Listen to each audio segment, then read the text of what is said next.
This just in, the U.S., G7, and EU nations have officially announced new sanctions against Russia. Let's go to Kristen Welker at the White House. Kristen, these are some pretty important, massive sanctions.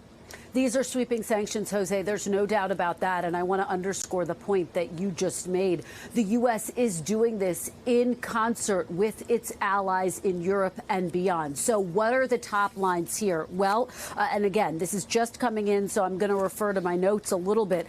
But these sanctions are fully blocking on Russia's largest financial institution, Russia's largest private bank, which is the Alfa Bank. It prohibits new investment in the Russian Federation. And it also includes fully blocking sanctions on family members of Vladimir Putin and Sergei Lavrov. So it's Putin's adult daughters, as well as Sergei Lavrov, the foreign minister's wife and daughter, and members of Russia's Security Council, including former President and Prime Minister Dmitry Medvedev. So this is really significant, Jose, and the fact that they are targeting these sanctions to really be directed at family members, the inner circle of Vladimir Putin, is a key headline here. And it does come in the wake of those atrocities that the world witnessed in Bucha. And of course, President Biden calling President Putin a war criminal, calling for him to be tried at a war crimes tribunal.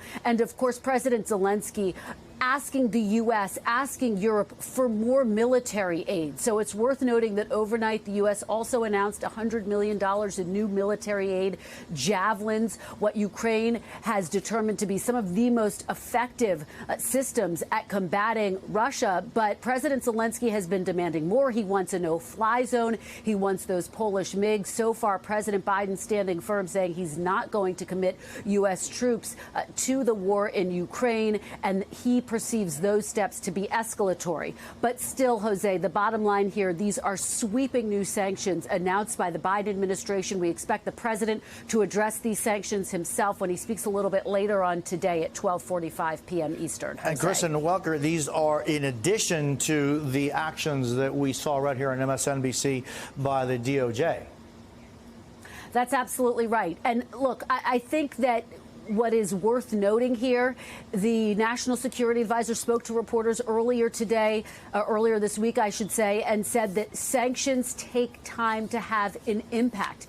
And so they acknowledge these sanctions are not something that are going to deter Vladimir Putin overnight. But at the same time, they say that over time, they think that they will have a bite. And of course, the DOJ announcing new actions against key oligarchs in Russia today as well, Jose.